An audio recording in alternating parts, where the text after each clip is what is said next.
Hello, welcome to another special Unsourced World live stream. Now, this was pretty funny because I tried to do this one as well, and my mic was off for this one, so I'm redoing my first review for Velma season one. Uh, Hopefully, I have my thoughts more in order, and also a couple of things have come to mind since since I did the first attempt at doing a live stream review for this show. Now, first off, I want to get out of the way.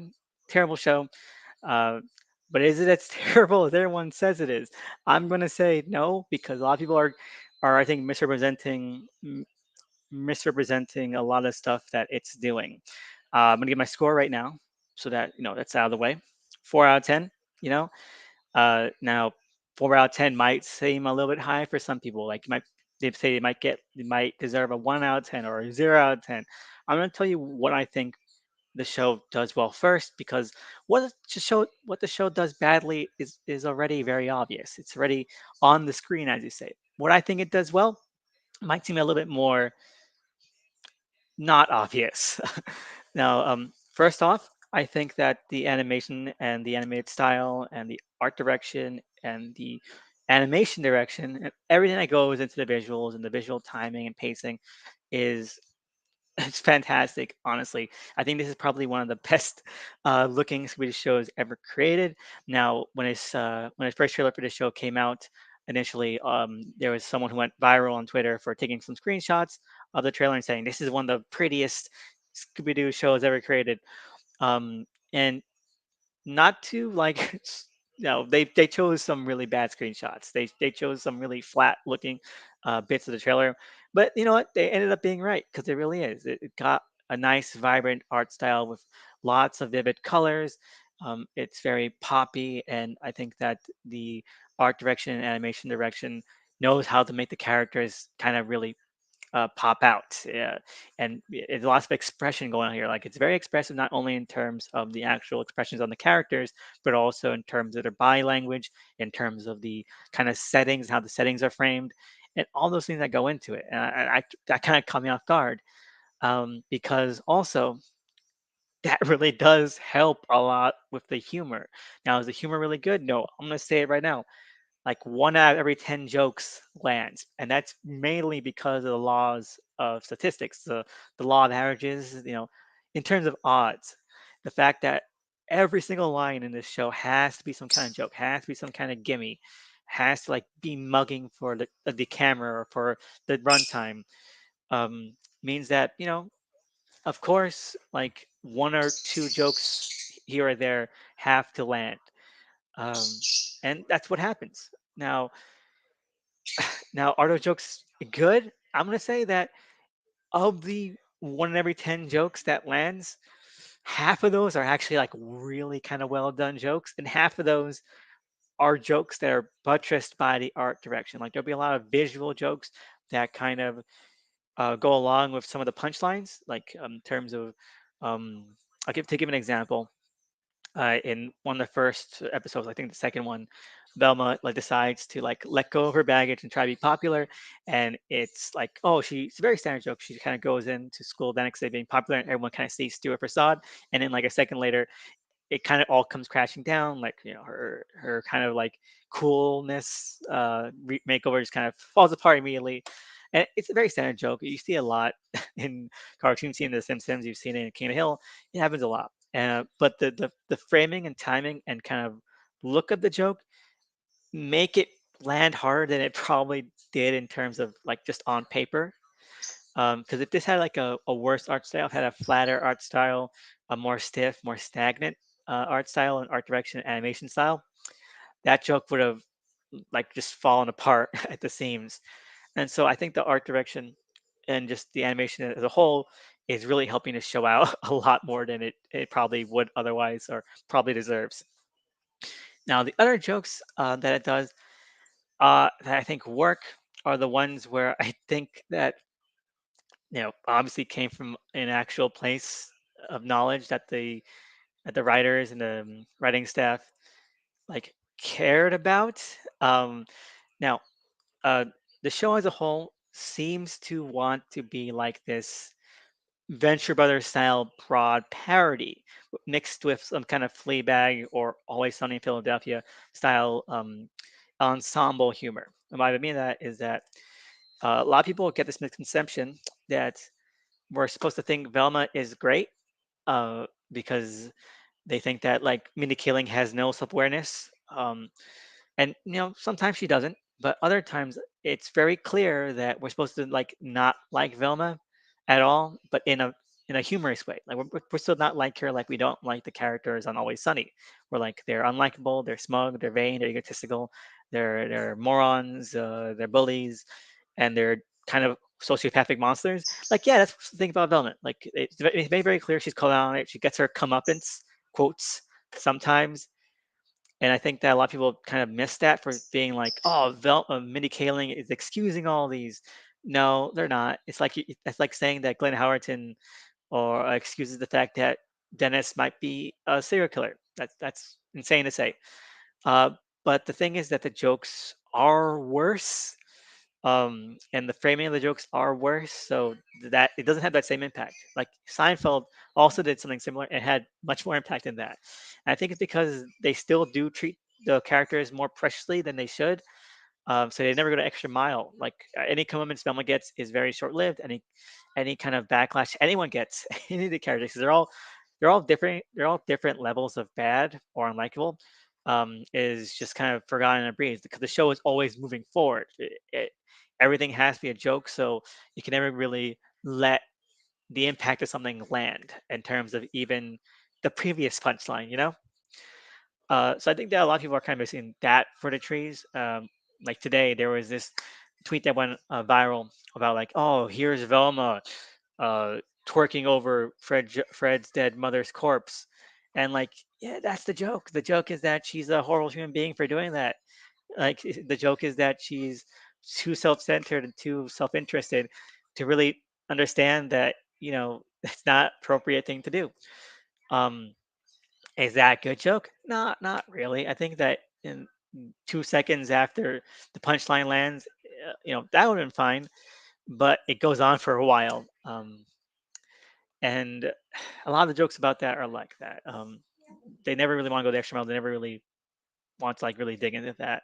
Um, and another thing, the other thing I was trying to say is that yes, like Venture Brothers, it wants to have like that unlikable kind of cast too, but also be more entrenched in terms of a standard kind of big comic book, big genre world. The thing about Venture Brothers is that like back, Jackson Public and Doc Hammer, they cared about that kind of stuff. They had experience with that kind of stuff. Jackson Public cut his teeth on stuff like the Tick. He wrote several Tick comics. I think he wrote the cartoon as well. So they had experience and they had knowledge of what makes those kinds of stories work, and what kind of tropes, how the tropes actually work, and what the tropes actually are. With Velma, the show just kind of goes for the easiest, most common, most tired Scooby Doo jokes, but every other time it tries to do like a Scooby Doo kind of like parody gag, it falls flat on its face because it doesn't know what it's talking about. It's not funny because you're not actually seeing where they're getting what they're coming from. Like, okay, we'll have Shaggy like go on about how much he hates weed. Okay, okay, that's like the most simplest joke you can do with Shaggy. And then they'll go like the mystery machine is like creepy because it's like a pedophile machine. Like, what are you even talking about? It's like you don't know how to make these parodies of Scooby Doo work, so you're just throwing whatever at the wall.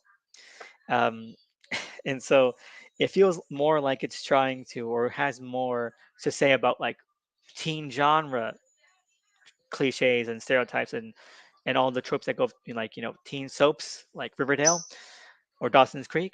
But like even then, those have no bearing on anything because it's not even in that mold. Like it continually references like what kitschy, dark teen dramas do, without actually doing any of those things, or actually having anything to do with any of those things. Because guess what? This is a mystery show, and it's a really bad mystery. Like it'll be like, oh, what would Riverdale do? So we'll have an entire episode about like Daphne selling drugs, but that subplot goes nowhere because guess what? This is a mystery show based on Scooby Doo. So like they're not going to have an extended subplot of Daphne dealing drugs. It's just be for like one episode, and it turned out that she was dealing drugs for no reason because that subplot kind of solved itself. Her whole reason for doing that ended up being pointless. And so you wasted an entire episode where you could have been doing mystery stuff and having jokes about the whole mystery on a worthless subplot that the jokes don't make any sense as for why they're here, and you don't end up doing anything with, you know. And as part of that episode is that they also have Shaggy, who is the worst character in the show. We'll get into character breakdowns later. Um, Shaggy has this whole subplot where he decides to go through like romantic comedy cliches and like, oh, they're all jokes about how romantic comedies are actually pretty creepy.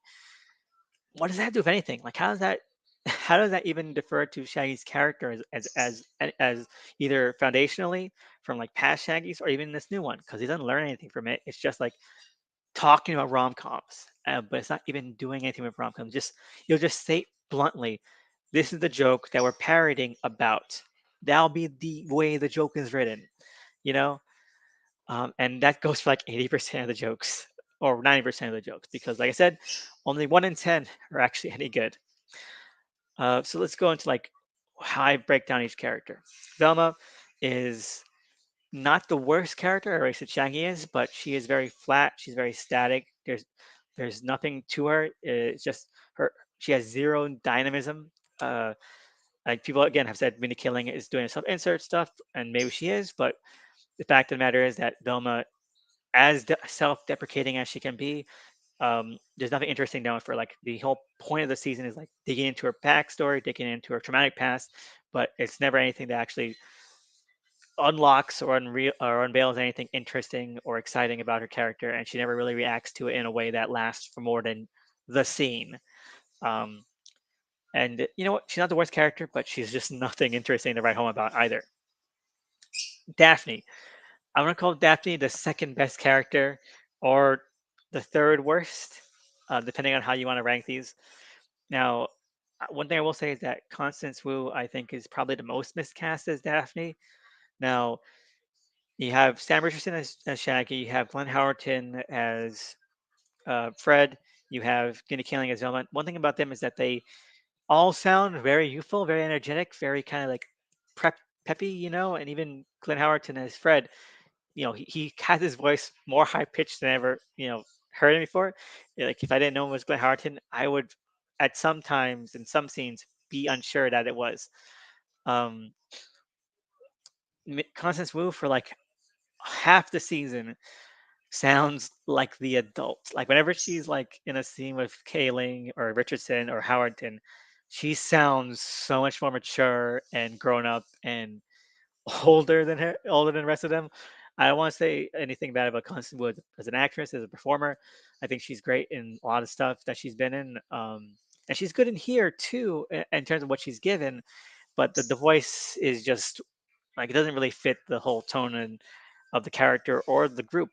I think in the last couple of episodes, where they gave her a lot more things to do, where her character finally gets a lot more kind of interesting, exciting subplots. You know, exciting in quotes because it's only by relativity here, um, that it's exciting.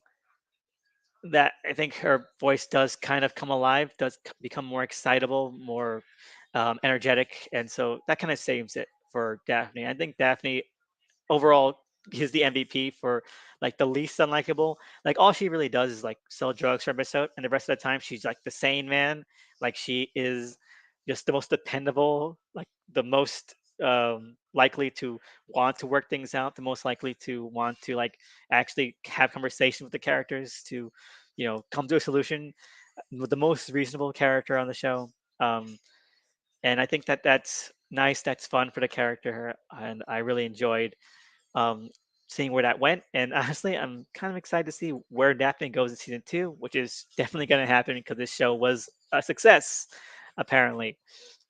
Now, um, moving on to Shaggy, like I said, worst character in the show because he is the most unlikable, like white knight MRA kind of character. Like while Velma gets no development, like she's at least not like she's at least bad in like a oh we're trying to be funny kind of way, where it's like I said, like a Always Sunny in Seinfeld Ventureverse kind of way.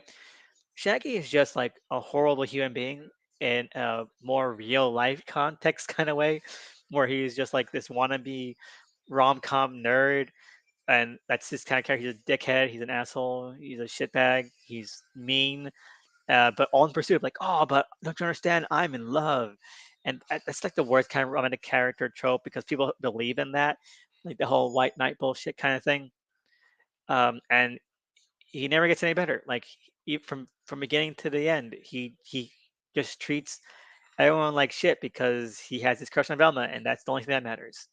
And I hate him, and it's a shame because it's a waste of Sam Richardson, who I said does a decent job voice acting with what he has, but Sam Richardson is like a legitimately great comedic actor. He was in Veep as the hapless White House aide. He was great in the After Party, where he plays a Shaggy style character. If you haven't seen the After Party in Apple TV Plus, you should. He was fantastic in it, and he was also really good in Detroiters with Tim Robinson, and also in Tim Robinson's Netflix sketch comedy show. I think you should leave. Um, he's fantastic, but Shaggy himself is just such a flat character, and actually degresses as the season goes along. Um, so two thumbs down. And lastly, I guess I have to talk about Fred, like Glenn Howerton portrays him, who I think I actually think is the best character, at least the most entertaining one, and the most interesting one. I know he's got like a lot of baggage because there was this um, kind of like backlash about how the show is kind of framing him as like the white male privileged kind of mediocre white guy, rich guy, idiot, which is very uninspired because like you know that's been the very baseline joke for Fred a lot for like ages that you know he just like the milk toast white bread uninteresting vanilla kind of leader character. um and I like again very easy, very tired jokes that the writers and Kaling and whoever are just plucking from the trees here.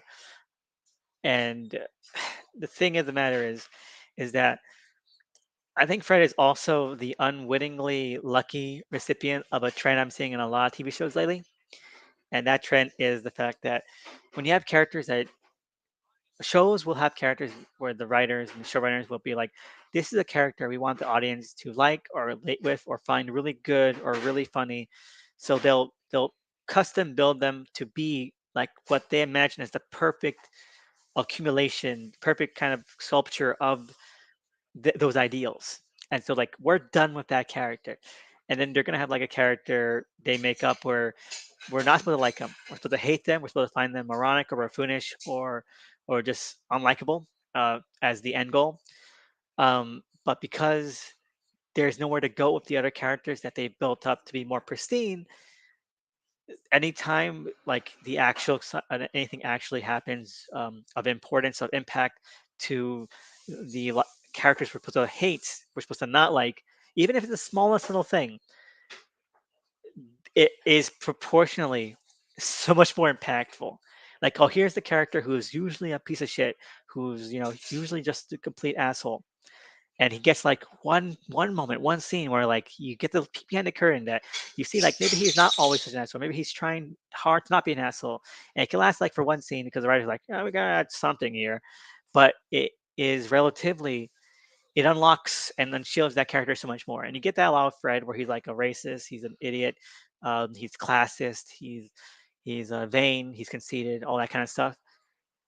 But there'll be moments where like, okay, all that stuff is coming from a place of ignorance, of naivety, of childishness, and he tries to grow, and maybe he grows in ways that are also kind of feeding into his previous personality. But he's a trying, and so that attempt kind of endears me to him. I think endears a lot more people to him because then you get to hear more about like his bad childhood, all the trauma he's received, all the trauma he receives through the course of the show, and it just creates a character that is a lot more interesting than you would expect. Especially at the end where he gets the mystery machine and he gets like a lot of trauma. He gets like this big kind of heartbreaking little backstory as to why he's given the mystery machine and as to why he becomes interested in solving spooky mysteries. Like there's setup there, there's background there now. I think Glenn Howerton actually really sells it. I'm actually really interested in seeing where that goes, how that develops, how that progresses for Fred in season two. Like if they actually pull that off, that would be really good and really fun. And I think maybe even slightly emotional. And I think that's about it, honestly. I think that overall the show is bad. Like I said, it's majorly unfunny. A lot of the episodes are tedious. They have nothing to do with the story, and they're more riffing on other genres that have nothing to do with the parody that they're doing and focusing on as a whole, which makes them feel disjointed, distracting, distant, and disparate. And it's a shame. It's a shame that something like this that has things working for it, I think probably has a couple people in the writing room who know what they're doing, kind of milling their time away on this show. Now, do I hope season two improves? Yes, I do. Do I think season two has the capability of improving? Yes, I do.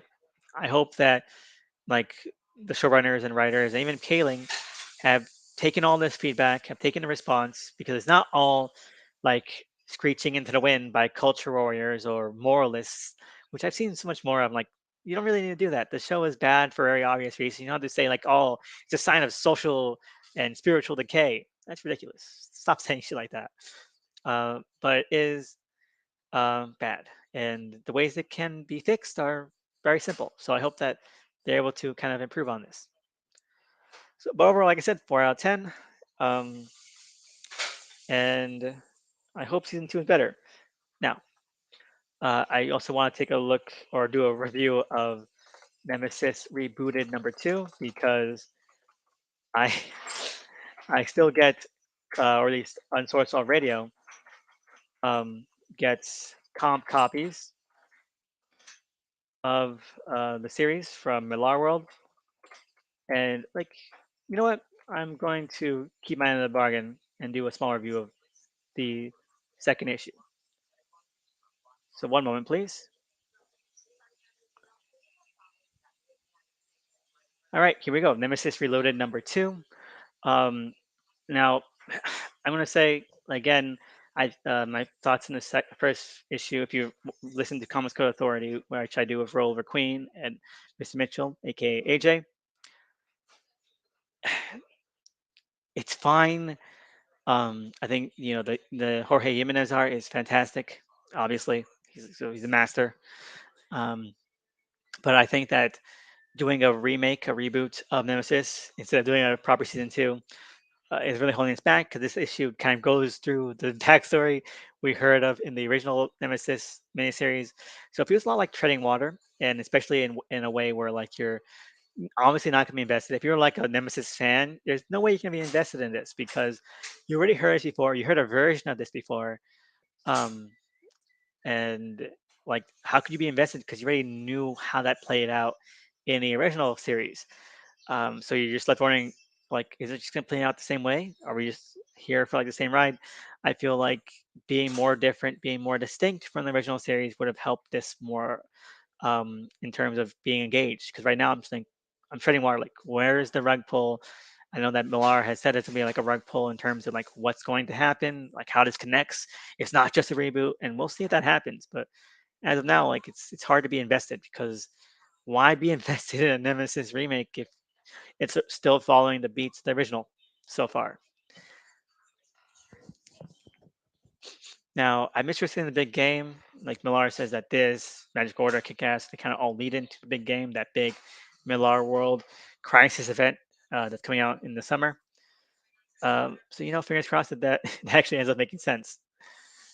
All right, I'll give if I give this issue any kind of score, I would give it a I don't know 2.5 out of 5. Again, the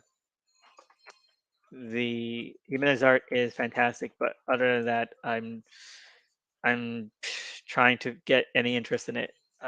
Sorry, sorry about that, Millar. I'm usually a fan, but not of this one. All right, and lastly, I do want to do a review of M. Night Shyamalan's Knock at the Cabin, which I thought was fantastic. I think that it's a return to form for Shyamalan, but not as much as people who say like, "Oh, it's his best since The Signs" or something like that. I think that he's had really good films since then. Um, and so I think that that's going a little bit too far, and maybe like is kind of disrespectful to some of the movies he's had. But I think that it is probably his most classically tinged, like what you think about when you see a Night Shyamalan film. This has it's that kind of a small, intimate, like locked room kind of setting thriller. And it's very evocative of Signs as a whole. Like I mentioned Signs, but it is very much like M Night trying to recapture that magic in terms of um, spirituality, in terms of faith, in terms of trust, in terms of family. Like, what do we do? Well, I mean, well, like asking that question of what do we do when um, when we're faced with the fact that, or we're faced with the idea of maybe we're not in charge of our own destinies. We're not in charge of our own fate, and you know, what does that mean, and what do we put trust in? And invariably, the answer is like the people you love, your family. That's what you put the trust in. That's what keeps you grounded. I've heard people kind of complain that the film is like very religious is right or very evangelistic, and all I'm going to say about that is, if you've seen Signs have been out for like over 20 years now. I think that if you've heard of Signs, you kind of know where this guy is kind of going to land when it comes to this kind of questions. And if you're going to a movie where like people are talking about the end of the world and religion, uh, you can't really be that shocked that he's gonna to fall on one side of that question, especially after Signs. Now, I think that there's a lot of great performances in this. I think Dave Bautista is fantastic. He's very kind of emotional while being subdued. Performance very enigmatic, very heartening. Like he's very likable, and I think that really gives his character a nice texture because he's also very threatening and imposing. Ben Aldridge is like the standout among the family. He played Thomas Wayne on Pennyworth, and I have to say I love Pennyworth. I think that they kind of wasted him because like he is just so raw, so intense, and just so emotionally torrid in this film. Uh, so top marks to Ben Aldridge, but the entire cast is fantastic. There's only like six characters in the entire movie. I think the worst done by is probably Jonathan Groff, who doesn't really get that much to do. But overall, give this like 8 out of 10, 8.5 out of 10. I think it's like my top five Shyamalan films for sure. And if you haven't seen it, I recommend you go check it out. But anyway, thank you so much for listening. I had to redo this again, but hope you have a great one out there. See you next time, and uh, maybe I'll do a Pennyworth kind of review of the entire series next time. But anyway, thanks so much. Have a good one, and leave a like, comment, subscribe. See ya.